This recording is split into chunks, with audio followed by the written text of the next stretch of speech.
Good morning students, प्यारे बच्चों।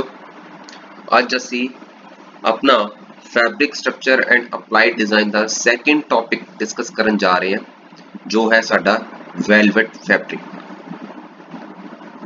Velvet fabric दे विच ਅਸੀਂ जो मेनली डिस्कस करांगे इस पर्टिकुलर वीडियो दे विच ਅਸੀਂ ਇਹਦੇ ਵਿੱਚ मेनली ਉਹਦੀ important characteristics of the velvet fabric की ने, ਉਹਨਾਂ ਨੂੰ किस तरह कंस्ट्रक्ट किया जाता है ऑन द लूम। उस तो बाद फर्दर उसकी टाइप्स किहड़ियां हैं, वेलवेट फैब्रिक की टाइप्स किहड़ियां हैं, वो असी ये चीज़ां असी इस अपने इस अज दे वीडियो दे विच डिस्कस करांगे। First of all the characteristics of the velvet fabric. The main characteristics of the velvet fabrics are, first point वो कह रहे हैं कि velvet fabric is known as wire pile fabric. जिहड़ा वेलवेट फैब्रिक है इसनूं असी वार पाइल फैब्रिक भी कहने हैं। वार पाइल फैब्रिक, वार पाइल फैब्रिक इस वेलवेट फैब्रिक नूं असी क्यों कहने हैं, क्योंकि ये जिहड़ा वेलवेट फैब्रिक है ये मेनली कंस्ट्रक्ट किया जाता है with the help of warp. Warp के नाल कपड़े के सरफेस ते लूप बना के दैन आफ्टर कटिंग करके इस पर्टिकुलर फैब्रिक नूं बनाया जाता है। फाइनली जिहड़ा असीं यह कह सकते हैं कि ये जिहड़ा वेलवेट फैब्रिक है, क्योंकि वार्प मेनली वार्प के नाल कंस्ट्रक्ट किया जाता है, वार्प का ज्यादा रोल होता है, इस करके इस पर्टिकुलर फैब्रिक नूं असीं वार्प पाइल फैब्रिक कहने हैं। Second, required 2 series of warp and 1 series of weft. Warp किहड़े-किहड़े चाहिए ने, वो पाइल एंड ग्राउंड एंड। इस पर्टिकुलर फैब्रिक नूं बनाउण लई सानूं जिहड़ा साडा वार्प है वो दो तरह दा हुंदा है। दो तरह के धागे उहदे वार्प दे विच हुंदे ने। पहला धागा हुंदा है पाइल एंड, दूसरा धागा हुंदा है ग्राउंड एंड। जिस तरह तुसीं ये राइट साइड ते देख पा रहे हो, यह वार्प है, vertical is your warp and horizontal is your weft. ये तुहाडा वेफ्ट है, ये तुहाडा वार्प है। वार्प तुहानूं दस्सिया कि दो तरह दा हुंदा है, टू टाइप्स ऑफ वार्प होंगे, एक ग्राउंड एंड एक पाइल एंड। एक ग्राउंड का धागा होंगे जिसने ग्राउंड कंस्ट्रक्ट करनी होंगी है फैब्रिक की। पाइल का धागा वो जिन्हें कपड़े के सरफेस के उत्ते पाइल बनानी होंगी है या लूप या ब्रश बनाने होंगे ने, जिस तो असी फर्दर ब्रश सरफेस कपड़े के सरफेस से असी क्रिएट करते हैं। सो ये जिहड़ा P is your pile and, G is your ground and. As warp require at least 2 series of warp thread, so it should be separately beamed and tension। क्योंकि सानू इस पर्टिकुलर वेलवेट फैब्रिक नूं बनाउण लई सानू दो तरह का वार्प असी, जिस तरह तुहानूं ऑलरेडी मैं पहले दस्सिया कि दो तरह का वार्प असी इस पर्टिकुलर वेलवेट फैब्रिक की कंस्ट्रक्शन लई यूज करते हैं। एक ग्राउंड एंड हुंदा है, एक पाइल एंड हुंदा है। तां आ जिहड़ा ग्राउंड एंड ते पाइल एंड हुंदा है, ये दोनों की टेंशन दे विच बहुत फर्क हुंदा है। ठीक है, इस करके ग्राउंड के धागे वास्ते एक अलग बीम लगेगा, पाइल के धागे वास्ते अलग बीम लगेगा। सो असी कह सकते हैं कि वार्प के विच असी दो बीम मशीन के पीछे फिट करांगे। एक ग्राउंड का बीम लग जाएगा, एक ग्राउंड के धागे का बीम लग जाएगा, एक पाइल के धागे का बीम मशीन के पीछे फिट हो जाएगा। ते तुहानूं यह भी पता है कि हुण असी क्योंकि पाइल के धागे तो लूप्स बनानी है कपड़े के सरफेस से, फिर उन्होंने लूप्स नूं फर्दर कट भी करना है ताकि कपड़े के सरफेस से ब्रश लाइक सरफेस क्रिएट हो जाए। तो जिहड़ा पाइल के धागे जो क्योंकि टेंशन, क्योंकि उसने लूप्स बनानी है कपड़े के सरफेस के उत्ते, बाद उसनूं कट भी किया जाना है। इस करके पाइल के बीम, पाइल के धागे जो कि पाइल बीम तो आ रहे हैं उन्हां ते टेंशन घट होएगी, पर ग्राउंड के धागे जिन्हां ने कपड़े का बेस फैब्रिक बनाना है उन्हां ते टेंशन साडी ज़्यादा होएगी। सो दोनों ग्राउंड बीम ते पाइल बीम दे विच टेंशन का भी डिफरेंस हुंदा है। ग्राउंड के धागे की टेंशन ज़्यादा होंदी है, पाइल के धागे की टेंशन असीं घट रखते हैं। So to produce pile, a wire is inserted across the width of the warp into a shed formed only by pile end। ये जड़ा असी वेलवेट फैब्रिक है ये असी लूम के उत्ते कंस्ट्रक्ट करते हैं किस तरह, with the help of wire. Ground pick ते दो तुहानूं ये भी नाल दस देना है कि तुहानूं जिस तरह ऑलरेडी मैं पहले दस्सिया कि इस पर्टिकुलर फैब्रिक नूं बनाउण लई सानूं दो तरह का वार्प यूज होंदा है। दो तरह का वार्प यूज होंदा है। इट मीनस मशीन के पीछे दो बीम अलग अलग लगणगे, एक ग्राउंड का बीम लग जाएगा, एक पाइल का बीम लग जाएगा। ग्राउंड के जिहड़ा बीम है, ग्राउंड के जिहड़े धागे जिहड़े ग्राउंड बीम तो आ रहे हैं उन्हां ते टेंशन ज़्यादा होएगी। पाइल के धागे जो कि पाइल बीम तो आ रहे हैं उन्हां ते टेंशन घट होएगी। जिस तरह वार्प दो तरह का यूज किया, तुहानूं मैं पहले डिस्कशन दे विच दस्सिया कि it required 2 series of warp and 1 series of weft. Weft ਇੱਕ ਹੀ यूज ਹੁੰਦਾ ਹੈ ਇਹ ਗਰਾਊਂਡ ਦਾ। ਇਹ ਦੇਖੋ ਵੈਫਟ ਸਿੰਗਲ ਹੀ यूज ਹੋ ਰਿਹਾ, ਪਰ ਉਸ ਵੈਫਟ ਦੇ ਨਾਲ ਆਫਟਰ ਸੈਟ ਗਰਾਊਂਡ ਦੀ ਕੁਝ ਪਿਕ ਸਪੈਨ ਤੋਂ ਬਾਅਦ ਇੱਕ ਵਾਇਰ ਕੱਪੜੇ ਦੇ ਵਿੱਚ ਇਨਸਰਟ ਹੁੰਦੀ ਹੈ। ਦੇਖੋ ਦਿਸ ਇਜ਼ ਯੋਰ ਵਾਇਰ ਜੋ ਕਿ ਵੈਫਟ ਵਾਈਜ਼ ਕੱਪੜੇ ਦੇ ਵਿੱਚ ਇਨਸਰਟ ਹੁੰਦੀ ਹੈ, बट ये वायर कपड़े के अंदर इंसर्ट होके फिर बाहर आ जाती है। तो ऐस करके इस वायर को असी पिक कंसीडर नहीं कर सकते। पिक साडी एक ही इंसर्ट हो रही है जो कि साडी है ग्राउंड की, ग्राउंड के धागे की सिर्फ एक ही पिक इंसर्ट हो रही है। वायर कपड़े च इंसर्ट होएगी पर बट वायर कपड़े के शेड के विच इंसर्ट होके वापस बाहर आ जाएगी, वो कपड़े के विच नहीं रहेगी। ठीक है, सो मेनली कपड़े के विच एक ही पिक ग्राउंड के धागे की इंसर्ट हो रही है एज ए वेफ्ट। ਉਹਨਾਂ ਗਰਾਊਂਡ ਵੈਫਟ ਦੇ ਨਾਲ ਇੱਕ ਵਾਇਰ ਵੀ ਇਨਸਰਟ ਹੋ ਰਹੀ ਹੈ as a weft, but wire ਕੱਪੜੇ ਦੇ ਵਿੱਚ ਇਨਸਰਟ ਹੋ ਕੇ ਫਿਰ ਵਾਪਸ ਬਾਹਰ ਆ ਜਾਏਗੀ। ਉਹਦਾ ਕੀ ਰੋਲ ਹੈ ਉਹ ਅਸੀਂ ਫਰਦਰ ਡਿਸਕਸ ਕਰਾਂਗੇ। ਸੋ ਇੱਥੇ ਫॉर ਦਾ ਟਾਈਮਿੰਗ ਉਹ ਕਹਿ ਰਿਹਾ ਹੈ ਕਿ wire is inserted across the width of the warp into a shed formed only by pile and.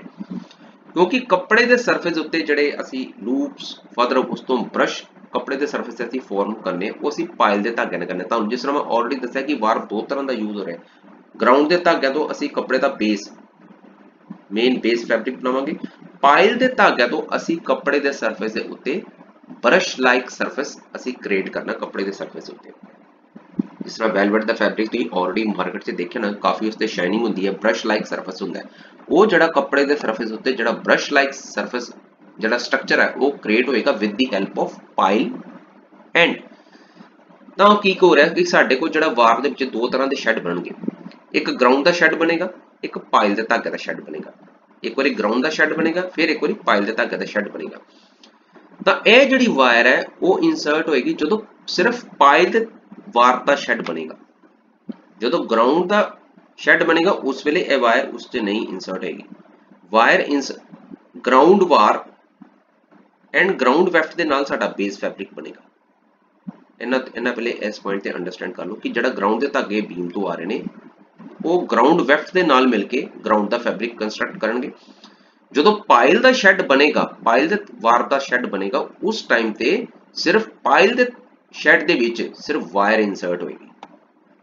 But मैं तुहानूं यह भी दस्सिया कि वो वायर पाइल के शेड दे विच इंसर्ट होके वायर की वापस बाहर मशीन दे विचों आ जाती है, इस करके उसनूं असीं कंसीडर नहीं कर सकते। यह एक मैकेनिज्म है जो ऑलरेडी इस मशीन ते फिट कीते है कि यह जिहड़ा असीं वेलवेट फैब्रिक है असीं प्रोड्यूस करते हैं on the loom with the help of wire इंसरशन।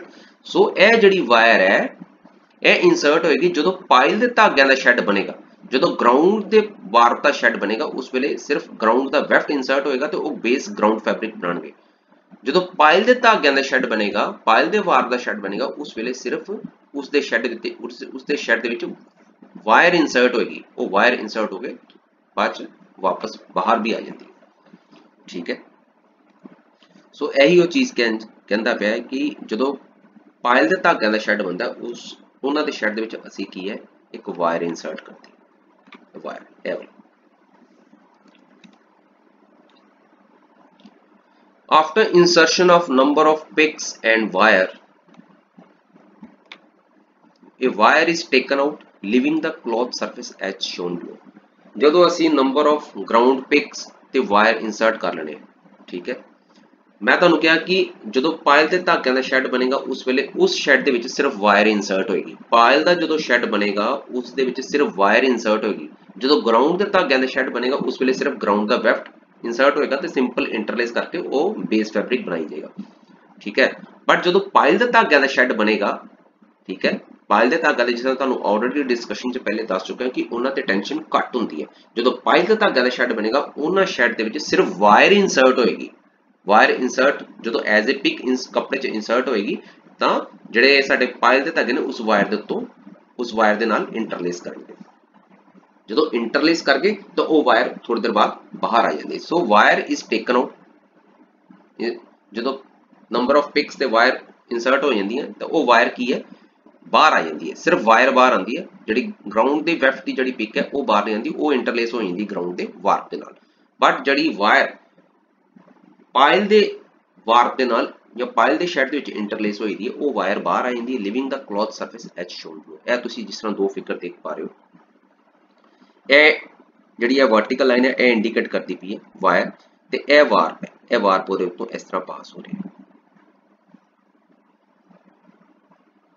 ਠੀਕ ਹੈ, ਵਿਦਆਊਟ ਵਾਇਰ ਜਦੋਂ ਵਾਇਰ ਬਾਹਰ ਆ ਜਾਂਦੀ ਹੈ, ਹੁਣ ਇੱਥੋਂ ਵਾਇਰ ਚਲੇਗੀ, ਵਾਇਰ ਹੁਣ ਜਿਹੜਾ ਪਾਇਲ ਦੇ ਧਾਗਿਆਂ ਦਾ ਜਿਹੜਾ ਸ਼ੈਡ ਸੀ, ਠੀਕ ਹੈ, ਉਹਨਾਂ ਇੰਟਰਲੇਸ ਹੋ ਗਈ ਸੀ, ਇੱਥੇ ਵਾਇਰ ਇਨਸਰਟ ਸੀ, ਤਾਂ ਸਾਡਾ ਜਿਹੜਾ ਵਾਰਪ ਦੇ ਧਾਗੇ ਦੀ ਜਿਹੜੀ ਸ਼ੇਪ ਹੈ ਉਹ ਇਸ ਫਾਰਮ ਦੇ ਵਿੱਚ ਹੋਏਗੀ। ਹੁਣ ਜਦੋਂ ਵਾਇਰ ਬਾਹਰ ਆ ਜਾਂਦੀ ਤਾਂ ਸਾਡੇ ਜਿਹੜੇ ਪਾਇਲ ਦੇ ਧਾਗੇ ਨੇ ਉਹ ਇਸ ਤਰ੍ਹਾਂ ਫਾਰਮ ਦੇ ਵਿੱਚ ਆ ਜਾਣਗੇ, ਲੂਪ ਫਾਰਮ ਦੇ ਵਿੱਚ ਆ ਜਾਣਗੇ। ਦਿਸ ਇਜ਼ ਯੋਰ ਲੂਪ, ਇਸ ਤਰ੍ਹਾਂ ਲੂਪ ਫਾਰਮ ਦੇ ਵਿੱਚ ਆ ਗਏ। ਇਹ ਜਿਹੜੀ ਸਾਡੀ ਪਿਕਚਰ ਹੈ ਇਹ ਸ਼ੋ ਕਰਦੀ ਪਈ ਹੈ ਜਦੋਂ ਵਾਰਪ ਦੇ ਧਾਗੇ ਅਲੋਂਗ ਵਿਦ ਵਾਇਰਿੰਗ ਹੈ, ਇਹ ਵਾਇਰ ਇਨਸਰਟ ਹੋਈ ਦੀ ਤੇ ਇਹ ਵਾਰਪ ਦੇ ਧਾਗੇ ਪਾਇਲ ਦੇ ਧਾਗੇ ਉਹਦੇ ਤੋਂ ਮੂਵ ਕਰਦੇ ਪਏ ਨੇ। ਹੁਣ ਇੱਥੇ ਜਦੋਂ ਵਾਇਰ ਬਾਹਰ ਆ ਜਾਂਦੀ ਤੇ ਸਾਡੇ ਜਿਹੜਾ ਪਾਇਲ ਦੇ ਧਾਗੇ ਨੇ ਉਹ ਇਸ ਲੂਪ ਫਾਰਮ ਦੇ ਵਿੱਚ ਆ ਜਾਣਗੇ, ਇਸ ਲੂਪ ਸ਼ੇਪ ਦੇ ਵਿੱਚ ਵਾਰਪ ਦੇ ਧਾਗੇ ਦੀ ਸ਼ੇਪ ਹੈ ਬਣ ਜਾਏਗੀ। ਜਦੋਂ ਵਾਰਪ ਦੇ ਧਾਗੇ ਲੂਪ ਫਾਰਮ ਦੇ ਵਿੱਚ ਆ ਗਏ, a special mechanism is used which control the wire movement to insert the wire rapidly and to withdraw it slowly। ਇਹ ਜਿਹੜੀ ਅਸੀਂ ਪਾਇਲ ਦੇ ਸ਼ੈਡ ਦੇ ਵਿੱਚ ਜਿਹੜੀ ਅਸੀਂ ਵਾਇਰ ਇਨਸਰਟ ਕਰਦੇ ਹਾਂ, ਇਸ ਨੂੰ ਕੰਟਰੋਲ ਕਰਨ ਲਈ ਮਸ਼ੀਨ ਤੇ ਇੱਕ ਸਪੈਸ਼ਲ ਮੈਕੈਨਿਜ਼ਮ ਲੱਗਾ ਹੁੰਦਾ ਹੈ। ਉਹ ਕੀ ਹੈ, ਵਾਇਰ ਨੂੰ ਬੜੀ ਤੇਜ਼ੀ ਦੇ ਨਾਲ ਪਾਇਲ ਦੇ ਸ਼ੈਡ ਦੇ ਵਿੱਚ ਇਨਸਰਟ ਕਰਦਾ ਹੈ। ਜਦੋਂ ਪਾਇਲ ਦੇ ਵਾਰ ਦਾ ਜਦੋਂ ਸ਼ੈਡ ਬਣਦਾ ਹੈ ਤਾਂ ਇਹ ਜਿਹੜਾ ਸਪੈਸ਼ਲ ਮੈਕੈਨਿਜ਼ਮ ਹੈ ਇਹ ਵਾਇਰ ਨੂੰ ਉਸ ਪਾਇਲ ਦੇ ਸ਼ੈਡ ਦੇ ਵਿੱਚ ਇਨਸਰਟ ਕਰਦਾ ਹੈ ਬੜੀ ਰੈਪਿਡਲੀ, ਬੜੀ ਤੇਜ਼ੀ ਦੇ ਨਾਲ, ਬਟ ਵਿਦਡਰਾ ਇਟ ਸਲੋਲੀ, ਬਟ ਉਸ ਨੂੰ ਸਲੋਲੀ ਬਾਹਰ ਲਿਆਂਦਾ। ਜਦੋਂ ਪਾਇਲ ਦੇ ਧਾਗਿਆਂ ਦਾ ਸ਼ੈਡ ਬਣਦਾ ਹੈ, ਪਾਇਲ ਦੇ ਵਾਰ ਦਾ ਸ਼ੈਡ ਬਣਦਾ ਹੈ, ਠੀਕ ਹੈ, ਉਸ ਵੇਲੇ ਇਹ ਜਿਹੜੀ ਵਾਇਰ ਹੈ ਬੜੀ ਤੇਜ਼ੀ ਦੇ ਨਾਲ ਅੰਦਰ ਨੂੰ ਇਨਸਰਟ ਹੁੰਦੀ ਹੈ ਐਜ਼ ਅ ਵੈਫਟ, ਬਟ ਜਦੋਂ ਬਾਹਰ ਆਉਂਦੀ ਹੈ ਉਹ ਬੜੀ ਸਲੋਲੀ ਬਾਹਰ ਆਉਂਦੀ ਹੈ, ਇੱਕਦਮ ਤੇਜ਼ੀ ਦੇ ਨਾਲ ਨਹੀਂ ਆਉਂਦੀ। ਠੀਕ ਹੈ, ਤਾਂ ਕਿ ਉਹ ਵਾਰ देयर मे बी ਚਾਂਸਸ ਕਿ ਕਿਤੇ ਉਹ ਵਾਇਰ ਜਦੋਂ ਬਾਹਰ ਨਿਕਲਦੀ ਹੋਵੇ, ਜਦੋਂ ਵਿਦਡਰਾ ਹੁੰਦੀ ਹੋਵੇ ਤਾਂ ਕਿਤੇ ਵਾਰ ਦੇ ਧਾਗੇ ਨੂੰ ਕੱਟ ਨਾ ਦੇਵੇ। ਸੋ ਬੜੀ ਤੇਜ਼ੀ ਦੇ ਨਾਲ ਸ਼ੈਡ ਜਦੋਂ ਖੁੱਲਦਾ ਹੈ ਤਾਂ ਬੜੀ ਤੇਜ਼ੀ ਦੇ ਨਾਲ ਅੰਦਰ ਜਾਂਦੀ ਹੈ ਤੇ ਸਲੋਲੀ ਬਾਹਰ ਆਉਂਦੀ ਹੈ। There are two types of wire are available. ਸਾਡੇ ਕੋਲ ਦੋ ਤਰ੍ਹਾਂ ਦੀ ਵਾਇਰ ਹੈ ਜੋ ਅਸੀਂ ਇਨਸਰਟ ਕਰ ਸਕਦੇ ਹਾਂ। ਇੱਕ ਤਾਂ ਹੁੰਦੀ ਹੈ ਪਲੇਨ ਵਾਇਰ, ਦੂਜੀ ਹੁੰਦੀ ਹੈ wire with cutting blade.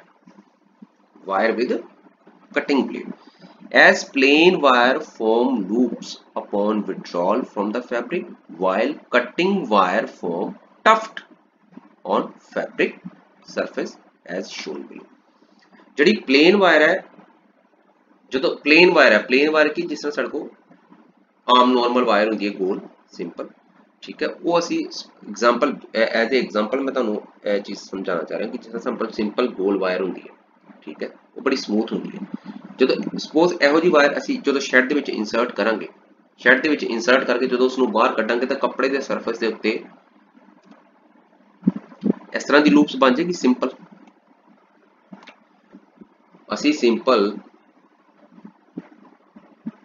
Plain wire ਲਈ ਹੈ, ਪਲੇਨ ਵਾਇਰ ਜਦੋਂ ਅਸੀਂ ਪਾਇਲ ਦੇ ਸ਼ੈਡ ਦੇ ਵਿੱਚ ਇਨਸਰਟ ਕਰਕੇ ਉਸ ਨੂੰ ਜਦੋਂ ਬਾਹਰ ਕੱਢ ਲਿਆ ਤਾਂ ਜਿਹੜਾ ਪਾਇਲ ਦੇ ਜਿਹੜੇ ਪਾਇਲ ਦੇ ਧਾਗੇ ਨੇ ਉਹਨਾਂ ਦੀ ਜਿਹੜੀ ਸ਼ੇਪ ਹੈ ਇਸ ਤਰ੍ਹਾਂ ਦੀ ਲੂਪਸ ਫਾਰਮ ਦੇ ਵਿੱਚ ਆ ਜਾਏਗੀ। ਬਟ ਅਗਰ ਵਾਇਰ ਵਿਦ ਕਟਿੰਗ ਬਲੇਡ, ਅਗਰ ਵਾਇਰ ਦੇ ਸਰਫੇਸ ਇੱਕ ਵਾਇਰ ਇਹੋ ਜਿਹੀ ਵੀ ਆਉਂਦੀ ਹੈ ਜਿਹਦੇ ਉੱਤੇ ਅਸੀਂ ਕਟਿੰਗ ਐਜ ਫਿਟ ਕੀਤਾ ਹੁੰਦਾ, ਕਟਿੰਗ ਐਜ ਹੁੰਦਾ ਉਹਦੇ ਸਰਫੇਸ ਦੇ ਉੱਤੇ, ਜਿਸ ਤਰ੍ਹਾਂ ਸਪੋਜ਼ ਇੱਕ ਤਾਂ ਪਲੇਨ ਵਾਇਰ ਹੈ ਜਿਹੜੀ ਸਿੰਪਲ ਗੋਲ ਵਾਇਰ ਹੈ ਜਿਹਦਾ ਸਰਫੇਸ ਬੜਾ ਸਮੂਥ ਹੈ, ਬਟ ਇੱਕ ਇਹੋ ਜਿਹੀ ਸੈਕੰਡ ਟਾਈਪ ਆਫ ਵਾਇਰ ਹੈ ਜਿਹਦੇ ਸਰਫੇਸ ਉੱਤੇ ਅਸੀਂ ਤਿੱਖਾ ਜਿਹਾ ਐਜ ਫਿਟ ਕੀਤੇ ਦਾ, ਵਾਇਰ ਵਿਦ ਕਟਿੰਗ ਐਜ, ਉਹਦੇ ਸਰਫੇਸ ਦੇ ਉੱਤੇ ਅਸੀਂ ਕਟਿੰਗ ਐਜ ਹੈ। ਉਹ ਵਾਇਰ ਜਦੋਂ ਪਾਇਲ ਦੇ ਧਾਗਿਆਂ ਦਾ ਸ਼ੈਡ ਖੁੱਲੇਗਾ ਤਾਂ ਵਾਇਰ ਬੜੀ ਤੇਜ਼ੀ ਦੇ ਨਾਲ ਅੰਦਰ ਜਾਏਗੀ, ਤਾਂ ਜਦੋਂ ਵਾਇਰ ਬਾਹਰ ਆਉਂਦੀ ਹੈ ਤੇ ਪਾਇਲ ਦੇ ਧਾਗੇ ਉਹਦੇ ਉੱਤੇ ਆ ਜਾਂਦੇ ਨੇ।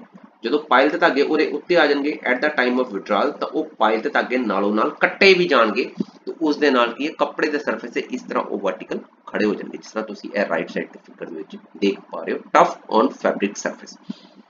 ਠੀਕ ਹੈ, ਜਦੋਂ ਪਲੇਨ ਵਾਇਰ ਕੱਪੜੇ 'ਚ ਇਨਸਰਟ ਹੋਏਗੀ ਇਨ ਦਾ ਪਾਇਲ ਸ਼ੈਡ ਦੇ ਵਿੱਚ, ਜਿਹੜੇ ਪਾਇਲ ਦੇ ਧਾਗੇ ਦਾ ਸ਼ੈਡ ਬਣੇਗਾ, ਅਗਰ ਉਸ ਦੇ ਵਿੱਚ ਪਲੇਨ ਵਾਇਰ ਇਨਸਰਟ ਹੋਏਗੀ ਤਾਂ ਉਹ ਜਦੋਂ ਵਿਡਰਾ ਹੋਏਗੀ ਤਾਂ ਉਹ ਸਿੰਪਲੀ ਕੱਪੜੇ ਦੇ ਸਰਫੇਸ ਉੱਤੇ ਇਸ ਤਰ੍ਹਾਂ ਦੀ ਸਿੰਪਲ ਪਾਇਲ ਦੇ ਧਾਗਿਆਂ ਦੀ ਲੂਪ ਬਣਾ ਦੇਗੀ। ਬਟ ਅਗਰ ਵਾਇਰ ਵਿਦ ਕਟਿੰਗ ਬਲੇਡ, ਅਗਰ ਵਾਇਰ ਦੇ ਸਰਫੇਸ ਉੱਤੇ ਅਸੀਂ ਕਟਿੰਗ ਬਲੇਡ ਵੀ ਫਿਟ ਕੀਤੇ ਦਾ ਤਿੱਖਾ ਐਜ, ਤਾਂ ਉਹ ਇਹੋ ਜਿਹੀ ਵਾਇਰ ਜਦੋਂ ਸ਼ੈਡ ਦੇ ਵਿੱਚ ਜਾਏਗੀ ਬੜੀ ਤੇਜ਼ੀ ਨਾਲ, ਜਦੋਂ ਬਾਹਰ ਆਏਗੀ ਤਾਂ ਪਾਇਲ ਦੇ ਧਾਗੇ ਉਹਦੇ ਉੱਤੇ ਆ ਜਾਂਦੇ ਨੇ। ਉਸ ਜਦੋਂ ਉਹ ਵਿਡਰਾ ਹੁੰਦੀ ਹੈ ਤਾਂ ਉਹ ਕੀ ਹੈ ਨਾਲੋਂ ਨਾਲ ਜਿਹੜੇ ਉਹ ਪਾਇਲ ਦੇ ਧਾਗੇ ਉਹਦੇ ਸਰਫੇਸ ਦੇ ਹੁੰਦੇ ਨੇ ਉਸ ਨੂੰ ਕੱਟ ਵੀ ਦਿੰਦੀ ਹੈ ਤੇ ਇਸ ਤਰ੍ਹਾਂ ਉਹ ਕੱਪੜੇ ਦੇ ਸਰਫੇਸ ਉੱਤੇ ਟਫਟ ਇਨ ਵਰਟੀਕਲ ਫਾਰਮ ਦੇ ਵਿੱਚ ਕੱਟ ਕੇ ਖੜੀ ਹੋ ਜਾਂਦੀ ਹੈ। ਇਹ tuft form brush like surface ਇਸ ਤਰ੍ਹਾਂ ਦਾ पूरे सरफेस उत्ते क्रिएट कर देंदी। It is noted that wire is inserted into a special high shed formed by pile end simultaneously with the shuttle which insert weft into a low shed formed by ground yarn। इस point दे विचों कह रहे कि ਜਦੋਂ ground ਦੇ ਧਾਗਿਆਂ ਦਾ shed बनता है, ठीक है, वो लो शैड बनता, वो ज्यादा खुला शैड नहीं बनता, वो सिंपली की है शटल अंदर जाती है, ठीक है, ਤੇ ਇੰਟਰਲੇਸਮੈਂਟ ਗਰਾਊਂਡ ਵਾਰਪ ਤੇ ਗਰਾਊਂਡ ਵੈਫਟ ਦੀ ਹੋ ਜਾਂਦੀ ਹੈ ਤੇ ਸਿੰਪਲ ਉਹ ਬੇਸ ਫੈਬਰਿਕ ਕ੍ਰੀਏਟ ਕਰ ਦਿੰਦੇ। ਜਿਹੜਾ ਗਰਾਊਂਡ ਵਾਰਪ ਦਾ ਜਿਹੜਾ ਸ਼ੈਡ ਬੰਦਾ ਉਹ ਲੋ ਸ਼ੈਡ ਬੰਦਾ, ਬਟ ਜਿਹੜਾ ਪਾਇਲ ਵਾਰਪ ਦਾ ਸ਼ੈਡ ਬੰਦਾ ਉਹ ਜ਼ਿਆਦਾ ਵੱਡਾ ਸ਼ੈਡ ਬੰਦਾ, ਹਾਈ ਸ਼ੈਡ ਬੰਦਾ, ਤਾਂ ਕਿਉਂਕਿ ਉਸ ਸ਼ੈਡ ਦੇ ਵਿੱਚ ਅਸੀਂ ਵਾਇਰ ਇਨਸਰਟ ਕਰਨੀ ਹੈ, ਕਿਉਂਕਿ ਉਸ ਸ਼ੈਡ ਦੇ ਵਿੱਚ ਅਸੀਂ ਵਾਇਰ ਇਨਸਰਟ ਕਰਨੀ ਹੈ। ਸੋ ਸਾਡੇ ਕੋਲ ਜਿਸ ਤਰ੍ਹਾਂ ਤੁਹਾਨੂੰ ਮੈਂ ਪਹਿਲੇ ਵੀ ਦੱਸਿਆ ਕਿ ਸਾਡੇ ਕੋਲ ਦੋ ਤਰ੍ਹਾਂ ਦਾ ਵਾਰਪ ਯੂਜ਼ ਹੋ ਰਿਹਾ, ਇੱਕ ਗਰਾਊਂਡ ਦਾ ਧਾਗਾ, ਇੱਕ पाइल का धागा। ग्राउंड के धागे वास्ते जिहड़ा शैड बनता पाया वो लो शैड बनता पाया, ज्यादा हाइट वाला शैड नहीं बनता पाया, बट जिहड़ा पाइल के धागे वास्ते जिहड़ा शैड बनता पाया वो ज्यादा खुला शैड बनता पाया, हाई शैड बनता पाया, क्योंकि उस पाइल के धागे के शैड दे विच असीं वायर इंसर्ट करनी। For the shed formation tappet dobby और jacquard shedding can be used. यह शैड फॉर्मेशन लई असीं टैपर डॉबी ते जकार्ड शेडिंग भी यूज कर सकते हैं। The shape of wire vary according to whether the pile is to be looped और कट। जिस तरह मैं तुहानू ऑलरेडी दस्सिया कि असीं साडे कोल दो तरह की वायर अवेलेबल है फॉर द इंसर्ट करने लई, एक प्लेन वायर, एक wire with cutting edge, wire with cutting blade और कटिंग एज। तो वो कहता पाया कि shape of wire determine whether the pile is to be looped और कट।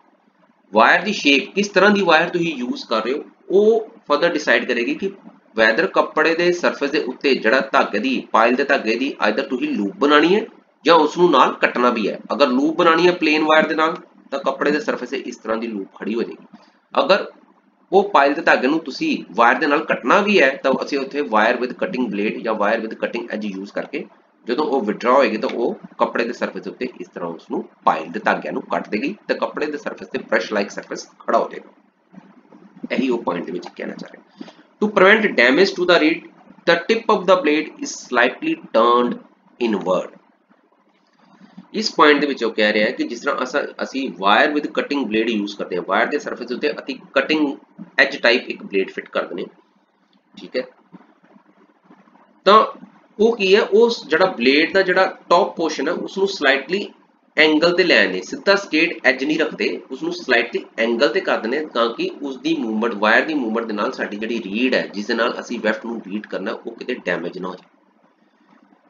इस पॉइंट दे विचों फिर मैं रिपीट करदा कि रीड ताड़ी डैमेज ना होवे during the weaving of the fabric, तो वो की करते हैं जो असी wire with cutting blade use करते हैं, ठीक है, वो वायर विद कटिंग ब्लेड के जो उसका तिखा एज होंगे उसनू सीधा ना रखने की बजाय उसनू स्लाइटली एंगल से रख देंगे, स्लाइटली अंदर नू रख देंगे ताकि साडी जिहड़ी ड्यूरिंग द बीटिंग साडी जिहड़ी रीड है वो डैमेज ना होवे। At present most of the cutting wire are made to operate with a disposable razor blade cutting edge. अजकल की है जिहड़ी मोस्टली जिहड़ी साडी वायर विद कटिंग ब्लेड दा जिहड़ी साडी ए वायर्स है वो असी उहदे उत्ते तिखा सरफेस अही बना देने, बट अजकल मोस्टली ए जिहड़ी वायर विद कटिंग ब्लेड है ए डिस्पोजेबल रेजर ब्लेड फॉर्म दे विच आ रही है। डिस्पोजेबल रेजर ब्लेड फॉर्म दे जिस तरह असी शेप करते हैं, शेप दे विच असी की है रेजर यूज करते हैं, रेजर दे विच असी ब्लेड फिट करते हैं, ठीक है, जो ब्लेड दे नाल असी शेप करते हैं आफ्टर कुछ दिनों तो बाद की है उसकी शार्पनेस घट जाती है, तो असी की करते हैं वो वाला ब्लेड थ्रो कर देने ते उसकी जगह ते नवा ब्लेड उसदे विच डिस्पोजेबल फिट कर देने, ठीक है। इस तरह ही इस वायर के सरफेस के उत्ते असी डिस्पोजेबल रेजर ब्लेड फिट कर देने, डिस्पोजेबल रेजर ब्लेड, वो डिस्पोजेबल रेजर ब्लेड असी यूज करते हैं मशीन ते, वो वायर इंसर्ट होंदी है तो वो रेजर ब्लेड अपना काम करता रहता है, पाइल के धागे नू कटदा रहता है।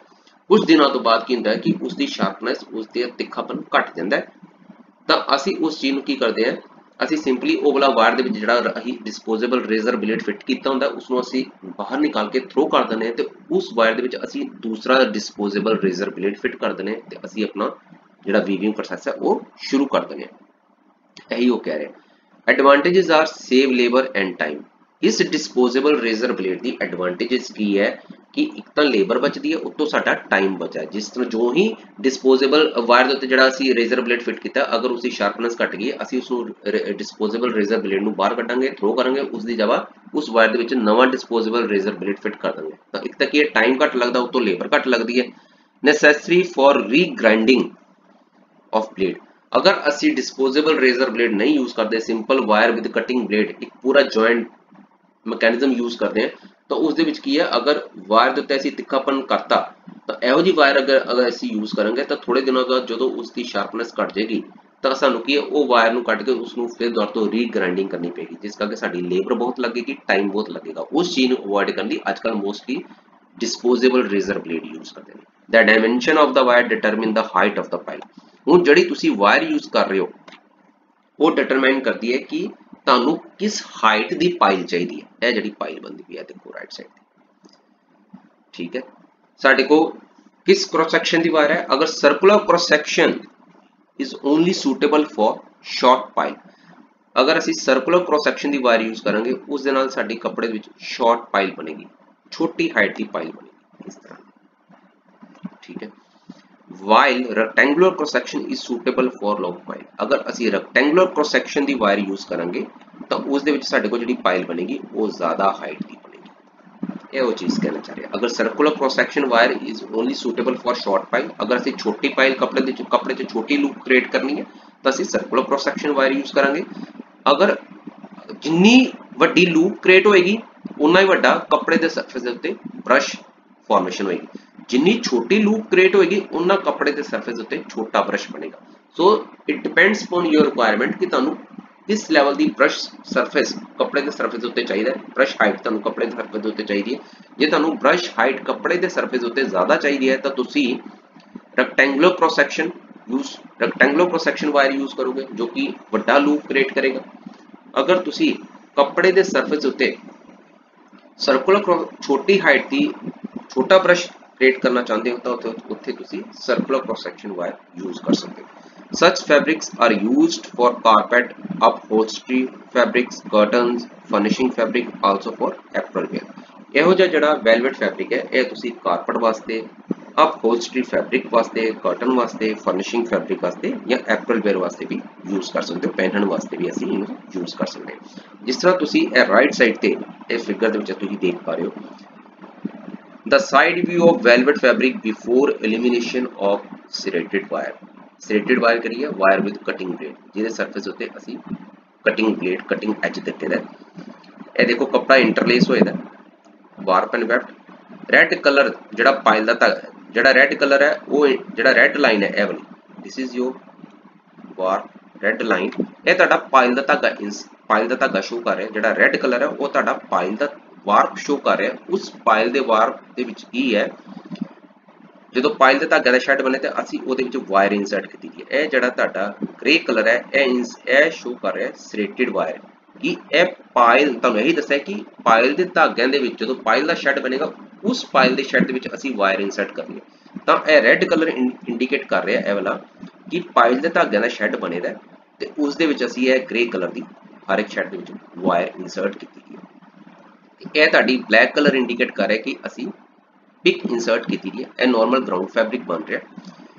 ब्लैक जिहड़ा धागा है ब्लैक, यह तुहाडा यह जिहड़ी लाइन है यह ब्लैक वार्प ते यह तुहाडा यह वाला डॉट है यह तुहाडा ब्लैक वेफ्ट है। ब्लैक वार्प ते ब्लैक वेफ्ट के नाल कपड़ा इंटरलेस हो रहा है, बट जो उस इंटरलेसमेंट के दौरान जो साडा पाइल के धागों का जो शेड बनता है रेड कलर, यह जिहड़ा रेड कलर का पाइल के धागे का शेड बनया उस दे विच असी वायर इंसर्ट की है। यह जिहड़ा ग्रे कलर है सर्कल है यह तुहाडा इंडीकेट कर रहा है कि उस पाइल के धागे के शेड के असी वायर इंसर्ट करती है। सेकेंड स्टेज शो कर रही है side view of velvet fabric after elimination of serrated wires.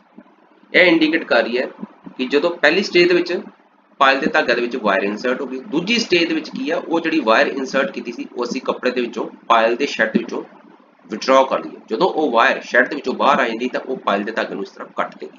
यह देखो ये कटता जो वो वायर विद कटिंग ब्लेड या सरेटेड वायर्स जिसमें असीं सरेटेड वायर्स भी करने, जो वो कपड़े के पाइल के शेड के बाहर आ जाती है तो वह पाइल के धागे इस तरह कट देगी। Third stage indicates side view of velvet fabric after raising and sharing process. ਇਹ ਕੱਟਣ ਤੋਂ ਬਾਅਦ ਅਸੀਂ ਕੱਪੜੇ ਨੂੰ ਰੇਜ਼ਿੰਗ ਤੇ ਸ਼ੇਅਰਿੰਗ ਪ੍ਰੋਸੈਸ ਦਿੰਦੇ ਆ, ਉਸ ਦੇ ਨਾਲ ਕੀ ਹੁੰਦਾ ਕੱਪੜੇ ਦੇ ਸਰਫੇਸ ਉੱਤੇ ਇਹ ਬ੍ਰਸ਼ ਧਾਗਿਆਂ ਦੇ ਬ੍ਰਸ਼ ਖੜੇ ਹੋ ਜਾਂਦੇ ਨੇ। ਜਦੋਂ ਅਸੀਂ ਪਾਇਲ ਦੇ ਧਾਗੇ ਨੂੰ ਕੱਟਤਾ ਸੈਕੰਡ ਸਟੇਜ ਤੇ, ਉਸ ਤੋਂ ਬਾਅਦ ਅਸੀਂ fabric the raising and sharing ਕਰਦੇ ਹਾਂ। ਉਸ ਪ੍ਰੋਸੈਸ ਦੇ ਦੌਰਾਨ ਸਾਡੇ ਕੱਪੜੇ ਦੇ ਸਰਫੇਸ ਉੱਤੇ ਬ੍ਰਸ਼ ਲਾਈਕ ਸਰਫੇਸ ਫਾਰਮ ਹੋ ਜਾਂਦਾ, ਜੋ ਕਿ ਤੁਸੀਂ ਇਹ ਥਰਡ ਸਟੇਜ ਦੇ ਵਿੱਚ ਦੇਖ ਪਾ ਰਹੇ। ਇਹ ਸੀ ਕਿ ਅਸੀਂ ਵੈਲਵਟ ਫੈਬਰਿਕ ਨੂੰ ਮਸ਼ੀਨ ਦੇ ਉੱਤੇ ਅਸੀਂ ਕੰਸਟਰਕਟ ਕਿਸ ਤਰ੍ਹਾਂ ਕਰਦੇ ਹਾਂ, ਕਿਸ ਤਰ੍ਹਾਂ ਬਣਾਉਂਦੇ ਹਾਂ। ਨੈਕਸਟ ਹੈ types of velvet fabric. Velvet fabric ਦੀ ਕਿਹੜੀ ਟਾਈਪਸ ਹਨ ਸਾਡੇ ਕੋਲ? ਇਹਦੀਆਂ 4 ਟਾਈਪਸ ਹਨ।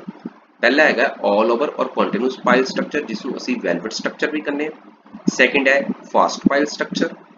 थर्ड है alternate pile over alternate wire, जिसमें ਅਸੀਂ प्लस स्ट्रक्चर भी करने हैं। चौथा ਸਾਡੇ ਕੋਲ है रिवर्सिबल वेलवेट और रिवर्सिबल बार पाइल स्ट्रक्चर। सो ਇਹ ਸੀ वेलवेट फैब्रिक ਦੀ क्लासिफिकेशन और टाइप्स। ਅੱਜ ਦੇ ਇਸ ਪਾਰਟਿਕੂਲਰ ਇਸ ਲੈਕਚਰ ਦੇ ਵਿੱਚ ਅਸੀਂ ਇੱਥੇ ਹੀ ਫਿਨਿਸ਼ ਕਰਾਂਗੇ। ਅਸੀਂ ਆਪਣੇ ਨੈਕਸਟ वेलवेट ਲੈਕਚਰ ਦੇ ਵਿੱਚ वेलवेट ਟੌਪਿਕ ਦੇ ਲੈਕਚਰ ਦੇ ਵਿੱਚ ਅਸੀਂ ਡਿਸਕਸ ਕਰਾਂਗੇ ਕਿ ਅਸੀਂ वेलवेट ਫੈਬਰਿਕ ਨੂੰ ਗ੍ਰਾਫ ਪੇਪਰ ਤੇ ਕਿਸ ਤਰ੍ਹਾਂ ਕੰਸਟਰਕਟ ਕਰ ਸਕਦੇ ਹਾਂ। वेलवेट ਜਿਹੜੀ ਵੀਵ ਹੈ ਉਹ ਅਸੀਂ ਗ੍ਰਾਫ ਪੇਪਰ ਤੇ ਕਿਸ ਤਰ੍ਹਾਂ ਕੰਸਟਰਕਟ ਕਰਾਂਗੇ। ਮੈਨੂੰ ਉਮੀਦ ਹੈ ਕਿ ਤੁਹਾਨੂੰ ਮੇਰੇ ਵੱਲੋਂ ਦਿੱਤਾ ਹੋਇਆ ਲੈਕਚਰ ਸਮਝ ਆ ਗਿਆ ਹੋਵੇਗਾ। ਅਗਰ ਤੁਹਾਨੂੰ ਕਿਸੇ ਵੀ ਤਰ੍ਹਾਂ ਦੀ ਕੋਈ ਕਨਫਿਊਜ਼ਨ ਹੋਏਗੀ ਤਾਂ ਤੁਸੀਂ ਮੈਨੂੰ ਦੱਸ ਸਕਦੇ ਹੋ। Thank you.